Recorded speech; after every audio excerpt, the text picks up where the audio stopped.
Bonsoir à tous, c'est Gauthier et aujourd'hui on parle de 13 Reasons Why. C'est parti. Donc 13 Reasons Why est une série Netflix sortie en 2017 qui nous raconte l'histoire d'Anna Baker, une jeune fille qui se suicide et qui va laisser derrière elle 13 cassettes qui correspondent aux 13 raisons de pourquoi elle s'est suicidée. Quand la saison 1 de 13 Reasons Why est sortie, je regardais quasiment aucune série à part les trucs qu'on pouvait trouver sur YouTube et encore ça comptait pas vraiment.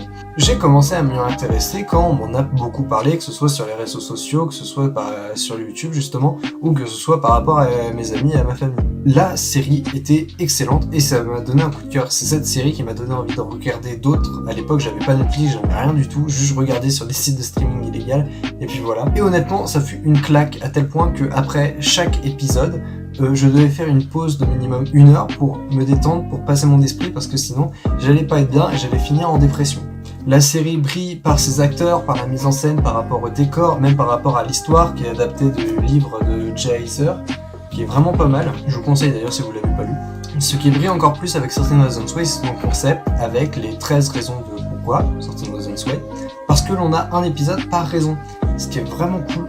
La série a cartonné, elle a connu le succès qui était là, il y a eu les controverses par rapport à la scène de fin que je ne spoilerai pas. C'est normal qu'une saison 2 arrive, même si pour beaucoup la saison 2 risquait de faire beaucoup.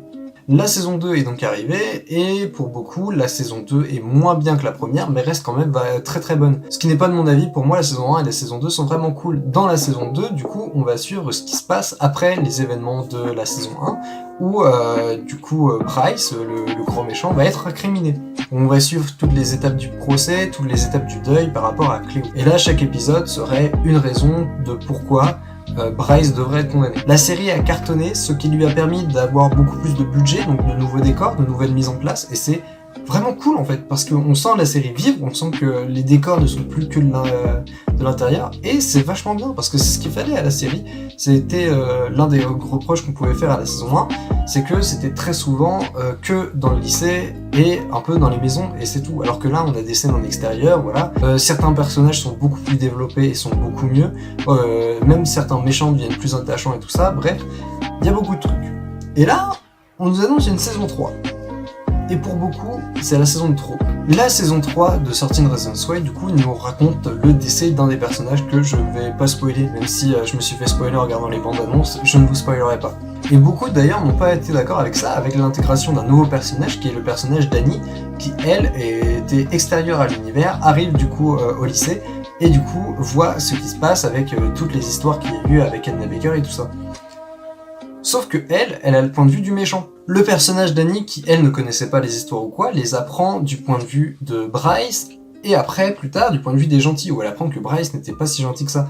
Et pour moi, 13 Reasons Why, saison 3, c'est les 13 raisons de pourquoi il fallait tuer cette personne. Les 3 raisons de pourquoi cette personne méritait de mourir. Malgré les critiques, je trouve que la saison 3 est aussi bien que la 2 et la 1, même si c'était un peu tiré par les cheveux, que la fin on s'y attendait pas. Pour moi, il y avait une parfaite conclusion à tout l'arc, à toute l'histoire d'Anna Baker, à tout. Tout était complet, tout était beau, l'histoire n'avait plus rien à rajouter. Et arrive la saison 4. J'ai détesté la saison 4 de 13 Reasons Why. Il n'y a pas une seule série qui m'a autant déçu que cette saison. Déjà c'est simple, le concept des 13 épisodes parce que 13 raisons, on oublie, la saison va faire que 10 épisodes. Et encore tu te demandes comment ils ont réussi à faire les 10 épisodes tellement cela est vide. Vraiment, il ne s'y passe rien. À la fin de la saison 3, on avait une conclusion parfaite pour tous les personnages. Et puis là, on nous rajoute d'autres trucs, comme quoi Clay a des problèmes, comme Justin qui devait se passer de ses addictions au final qui retombe dedans, Jessica qui vient une SJW, mauvais terme. Bref, ça a été un bordel cette saison. Il y a un personnage qui meurt dans l'oseillerie totale, voilà, ça sort de nulle part, personne s'y attend, et puis c'est même pas touchant sa mort, voilà, c'est juste du gâchis de personnage, et pour moi c'est ça, cette saison a tout gâché. Faire revenir du coup la personne qui est morte dans la saison 3 en tant que fantôme, avec un autre qui est mort hors champ en plus, c'était vraiment nul, voilà, il y avait aucun intérêt là-dessus, il y avait très peu de matière, ils ont gâché le concept, et puis même dans les romans c'est pas comme ça. Donc, il n'y avait aucune raison vraiment de faire cette saison 4. Mais ils l'ont quand même fait. Et je suis bizarrement assez content pour une fois qu'elle aille bider. Voilà, c'est un peu triste à dire, hein, parce que c'est ma série préférée de très loin. Mais je suis content qu'elle ait fait un flop là-dessus. Pour finir, déjà, j'aimerais vous parler de deux choses. La première, c'est du livre, 13 Reasons Why, qui est le roman dont est adaptée la série, que je vous conseille parce qu'il rajoute beaucoup de détails et qu'il y a beaucoup de choses différentes dessus.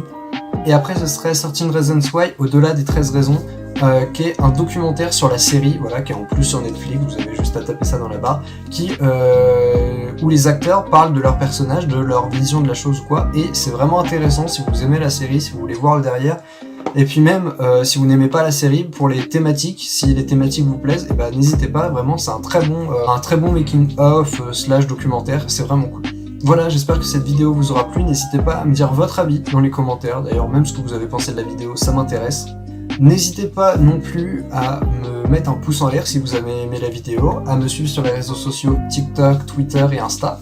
N'hésitez pas non plus à vous abonner à ma chaîne et à activer la petite cloche, ça fait toujours plaisir. Sur ce, c'était Gauthier, à la prochaine!